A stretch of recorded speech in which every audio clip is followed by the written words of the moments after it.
Is missing out on an early education connected to the phenomenon of child stars going crazy? To answer this question, I researched the negative effects of missing school, read articles discussing the ethics of child actors, and searched for various fictional and real examples of abused child stars. From the UConn Library database, I gathered studies on student absenteeism, including Ann Shepard's An Approach to Understanding School Attendance Difficulties, pupils' perceptions of parental behavior in response to their request to be absent from school, and Anton Burkov's Absent on Absenteeism, Academic Silence on Student Absenteeism in Canadian Education. I collected a long list of neglected child actors from news articles, interviews with former child actors, and character studies. My research gave me an insight on the various reasons these young actors have been mistreated, the issues that come with being in the spotlight, and how their career ultimately led to a detachment from their education. Child actors have been a long-standing presence in the realms of film, television, and theater, captivating audiences with their innocence and portrayals of many fan-favorite characters. While an early opportunity to earn money and the connections the jobs may offer seem like a decent reward, child stars are known for going crazy. Carly Pierce's article, The Ethics of Child Stars, raises questions about the morals of young actors. Child stars work long hours, are under constant pressure from the media, and often their parents as well, and have access to harmful influences. These factors all contribute to missing out on a normal childhood, specifically a normal education experience. Education is important for children. Classmates, role models, open environments to learn and make mistakes are all things critical during developmental years.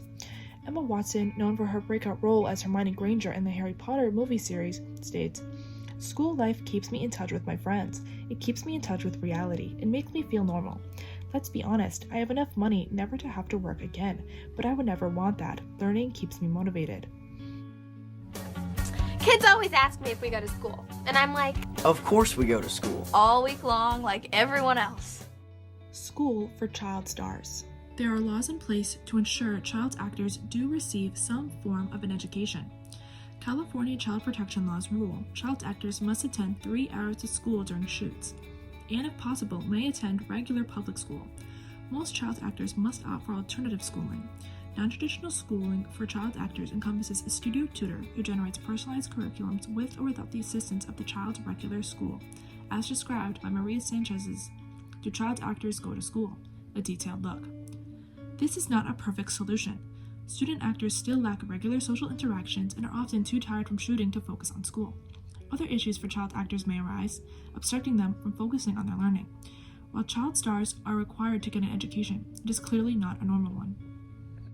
Many issues arise for child actors pursuing an education.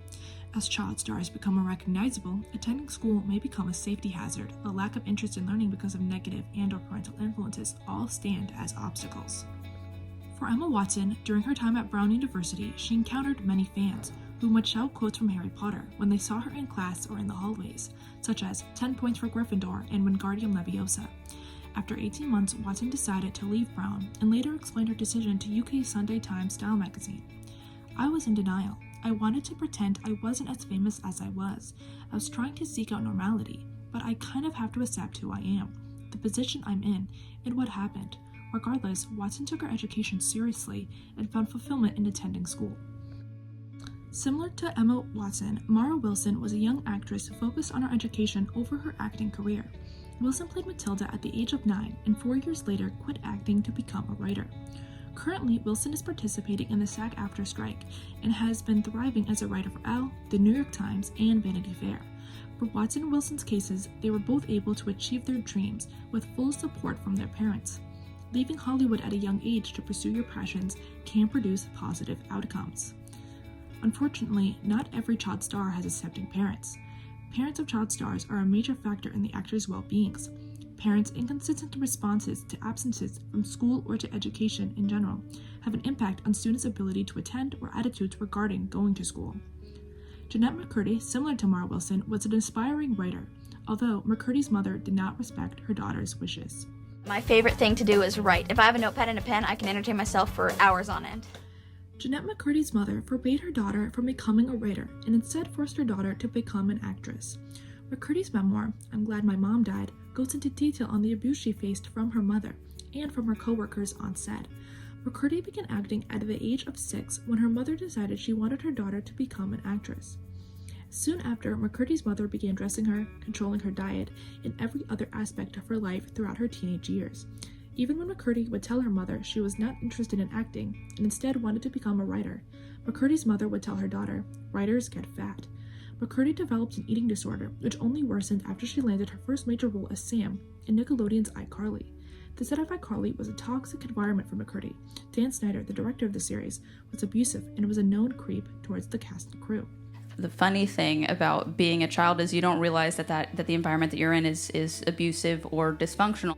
Ann Shepard's study on parental influence on student absenteeism concludes students with parents who lack discipline have higher rates of absenteeism, which may lead to a variety of developmental and psychological issues, including antisocial and criminal behavior, anxiety, poor academics, lower employment rates, and adverse effects on adult relationships. Before attending therapy, McCurdy had to deal with long-term effects of being thrown into the spotlight at a young age, and was only able to pursue her passion for writing after her mother passed away. Some media attempts to portray the hidden corruption of the world of child actors. Sarah Lynn from Netflix series BoJack Horseman is a young actress who suffers from alcoholism and has a fatal overdose while on a bender. In Korean Cho's character study, Let's Talk About Sarah Lynn, she writes, Sarah Lynn never wanted to be a child actress. Instead, she wanted to study architecture, but her mother tells her, "Honey, college is for ugly people who can't tap dance. Mommy didn't do what mommy did to that Star Search producer, so you can be an architect." Sarah Lynn is abused by both her mother and stepfather in the show and looks to her on-screen father BoJack as a parental figure. BoJack is the source of Sarah Lynn's alcoholism as she accidentally consumed BoJack's alcohol in a plastic bottle placed on set. Sarah Lynn drinking BoJack's alcohol was an accident, but this single moment leads to a lifelong issue with substances for Sarah Lynn, which ultimately leads to her death. Later in life, Sarah Lynn admits to BoJack she hates everything about herself and that she only wanted to be an architect. Cho includes a quote from Sarah Lynn stating, "You know, it's amazing that it's legal for kids to be actors. How is that not child labor? I didn't know what I was signing up for. I was 3. BoJack and Sarah Lynn's bender ends with Sarah Lynn overdosing and dying in a planetarium, a place she loved because of the foundation. Totally. I always forget that there are more than just the 6 stars you can see in the Los Angeles sky. Yeah, that's cool too, but I meant this building. It's a giant dome.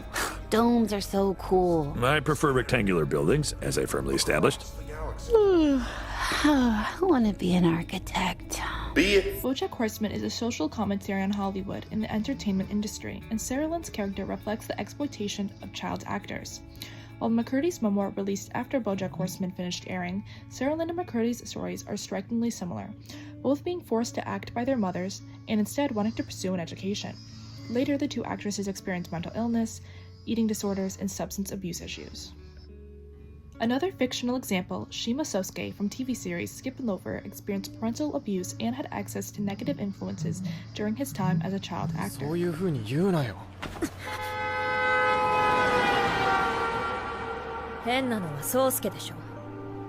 炎上騒ぎから4年も経ったからもういいと思ってる。私もモデルで復帰できたしね。違うから。これから先もずっと詮索されて攻撃の種にされるんだよ。私はあんたについてったせいで。自分だけ楽しく高校生活やれると思わないで。While the full events have not been revealed as of now, during his preteens, Shima took his coworker Ririka out to drink with his older friends, eventually being caught and starting a massive controversy. Afterwards, Shima quit acting and began distancing himself from the people in his life. Receiving an education is never seen as a priority for Shima, whom is frequently late and has no issue in skipping.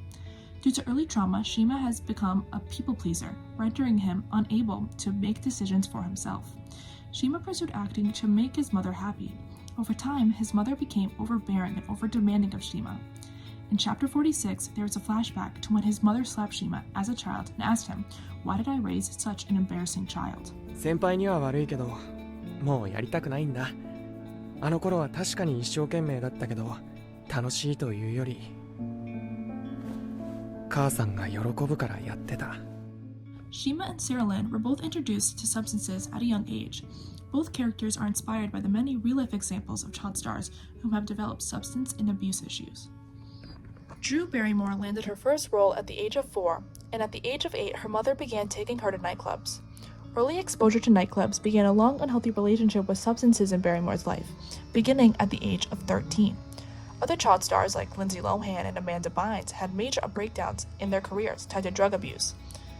Carly Pierce, author of The Ethics of Child Stars, believes child stars are unable to develop naturally because simple mistakes most children make and learn from are not simple mistakes for child stars. Celebrities are under constant supervision and scrutiny. Therefore, these young actors are at high risk of stress, anxiety, and pressure, which can be detrimental to their mental health and overall well-being. Substances can be used as an escape to avoid the daily pressures of Hollywood. According to Robert Krasnos, the connection between academic failure and adolescent drinking in secondary school. For young people who begin drinking heavily, schooling pursuits may become harder but also less important. Thus, the connection between academic failure and adolescent drinking, not just each on its own, is a major social problem that both the educational system and American families are confronting. Engaging in child acting disrupts regular education, subjects young individuals to intense media scrutiny, and increases the likelihood of future substance abuse or mental health challenges that many former child stars encounter. Additionally, it exposes impressionable children to alcohol and drugs at an early age, paving the way for later misuse as a coping mechanism. While Emma Watson took her education seriously, for other child actors, education can become a second thought. In a world consumed by glitz and glamour, young stars can lose interest in learning, miss school for their tight schedules, may become too tired to focus on their education, or may be too famous to attend school safely. For all celebrities, especially young ones, Hollywood can introduce children to harmful influences, and the media keeps celebrities under constant scrutiny. On the other hand, schools can offer students positive influences from their teachers, positive social interactions with other students, and a judgment-free zone where students are allowed to make and learn from their mistakes. Studies have shown that missing large amounts of school has major negative effects on children, and examples of young actors going crazy are not few or far between. From my research, I have come to the conclusion that education can mitigate the negative effects of early stardom and help foster both academic and life skills. More regulations are necessary to protect the well-beings of young actors and their education, because their welfare should not be sacrificed for an early experience with stardom. It is challenging to strike a good balance between an acting career and a fulfilling education, but it is important to both change the culture that puts the security of child performers before fame and the industry regulations.